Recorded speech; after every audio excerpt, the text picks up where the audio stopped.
बहुत सारे मामलात होते हैं लेकिन अवाम की एक्सेस नहीं होती, उन तक उनकी इन्फॉर्मेशन वहाँ तक पहुँचती भी नहीं है। डॉक्टर मोहित यूसुफ बहुत अच्छा काम कर रहे होंगे, लेकिन क्या आपको लगता है कि वो जो भी काम कर रहे हैं, जो भी डिप्लोमेसी कर रहे हैं, पाकिस्तान की अवाम का ये हक है कि वो ये जाने कि हमारे जो सलामती उमूर के मुशीर हैं वो जो भी काम कर रहे हैं उसमें कश्मीरी, आज़ाद कश्मीर के लोग और पाकिस्तान के लोगों को राइट टू इन्फॉर्मेशन जो है वो देना चाहिए? देखें, ये जो आप बैक ट्रैक की बात करते हैं और ट्रैक 2 की डिप्लोमेसी की बात करते हैं, ये एक डायलॉग होता है और ये मोनोलॉग नहीं होता, दोनों तरफ से होते हैं। ठीक है, बिल्कुल। I've been part of it in Brussels and वहाँ इंडियन जर्नलिस्ट भी आते हैं, उनके ब्रिगेडियर्स भी आए हैं और हमारी तरफ से पॉलिटिशियंस भी गए। Shah Mahmood Qureshi was one of them, शेर Rahman was another one, even Maulana Fazal Rahman, he was also in there.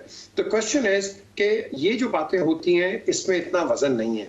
ये मेरी नज़र के अंदर जो मैंने जितने भी डिस्कोर्सेज अटेंड किए हैं उसके अंदर ये एक आप कह लो एक डिलेइंग टैक्टिक्स हिंदुस्तान यूज करता है। जेर जबर मीम शीम के ऊपर वो अड़ जाता है और आपका पूरा टाइम उस डिबेट पे लग जाता है। अब आपके पास एफर्ट नहीं है, आप और मैं हम कितने भी आप टेलीविजन टीवी टॉक्स कर लें, कश्मीर एक अटूट टांग हिस्सा है इंडियन कॉन्स्टिट्यूशन का। ये ना मोदी कर सकता है ना हम कर सकते हैं। जब तक उनकी कॉन्स्टिट्यूशन और उनकी लोकसभा ये जब तक उसको रेटिफाई नहीं करती है, एक वोट नहीं लेके आती है, द डिस्कशन इज मीनिंगलेस। सो आपने जो मैं पहले मेंटेन कर रहा हूं, हिंदुस्तान पे सैंक्शंस डालें ताकि उनकी असेंबलीज पे प्रेशर पड़े, वहां भूख उनको नजर आए, वहां उनको इकोनॉमिक डिप्रेशन नजर आए, फिर ये लोग हिलेंगे और बात करेंगे, वरना ये बात नहीं करेंगे आपके साथ। बिल्कुल ठीक है। आप 73 साल हो गए, this is the longest political conflict in the world and the world is laughing at it. Europe के अंदर एक चिड़ी का बच्चा, एक छोटा बच्चा गायब हो जाता है, हेडलाइंस लग जाती हैं, and nobody in the world wants to know about it. So what is the difference?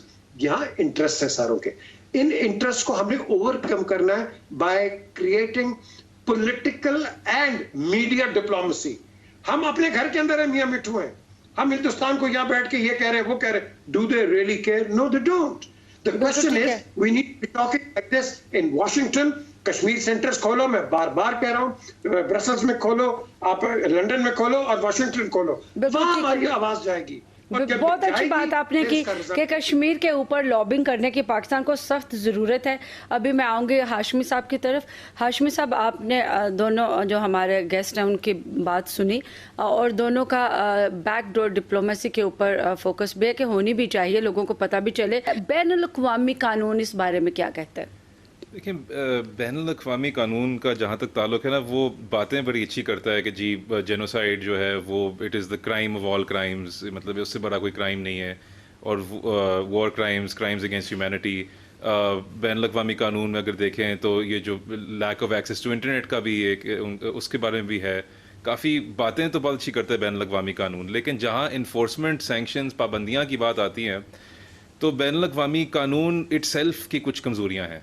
Sanctions international law में तभी नज़र आती हैं जहां फाइनेंशियल और कैपिटलिस्ट इंटरेस्ट होते हैं। ठीक है। तो जहां इंटरनेशनल ट्रेड की बात है, WTO आपके पास है, उनका एक डिस्प्यूट रेजोल्यूशन बॉडी है, वो मुल्कों को कायल कर लेता है कि जी आप इंटरनेशनल ट्रेड लॉ माने।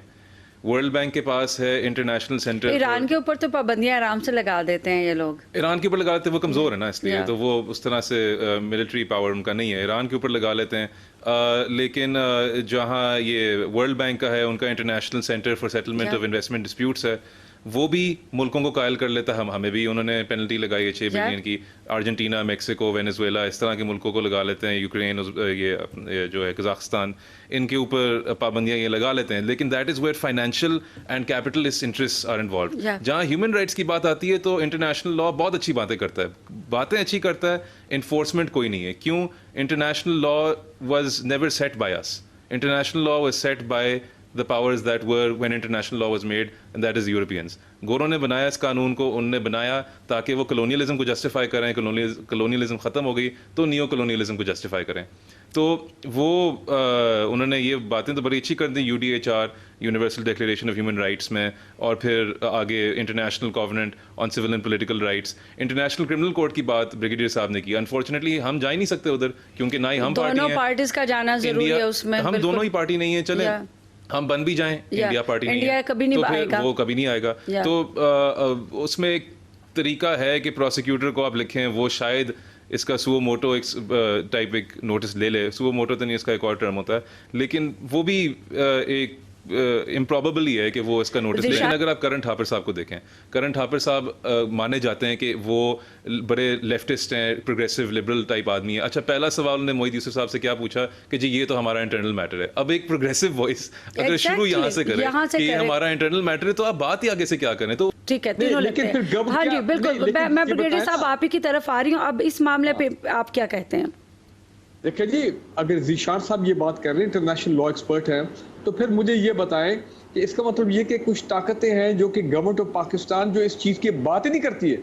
हम इतने अरसे से कह रहे हैं कि आप लेके जाएं, भाई देखें आपके पास इंटरनेशनल लॉज की कमी है तो आप कुछ देखें दाएं बाएं किधर लोग हैं, ताकि उनके मुशावरत से you build up a case. बिल्कुल, लेकिन इस तरफ गवर्नमेंट ऑफ पाकिस्तान नहीं आ रही है। So sir, who will take this case up? I have a feeling कि यहाँ पे हमारे कुछ लॉबीज हैं पाकिस्तान में जो इस तरह का एग्रेसिव एक्शन या इतनी मेहनत नहीं करना चाहते। True. वो चाहते हैं कोई रवायती मामला, डायलॉग, बैक चैनल, हाँ जी आप ये कर दें, as if the Indian will respond. United Nation Security Council जो है, चले मानते 3 सेशन हो गए, लेकिन यूनाइटेड नेशन सिक्योरिटी काउंसिल अभी तक कोई एक हुक्म जारी नहीं किया, एक क्वेश्चन नहीं किया, एक वार्निंग नहीं दी टू द इंडियंस। सैंक्शन तो बड़ी दूर की बातें हैं। पीजे साहब इज राइट, सैंक्शन लगे, वॉर क्राइम वाला मामला हो, ये जेनोसाइड वाला मामला हो, हमारा एक रिप्रेजेंटेटिव हो कश्मीर के ऊपर, तो फिर को बात वो तमाम जो कश्मीर सेंटर उनको एक्टिवेट किया जाए।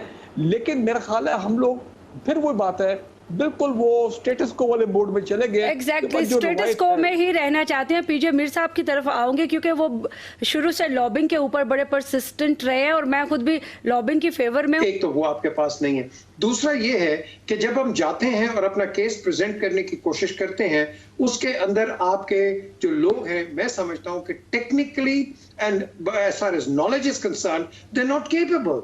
आपके जो मिनिस्टर ऑफ कश्मीर अफेयर्स होते हैं, you are right, very right, बिल्कुल ठीक कह रहे हैं आप।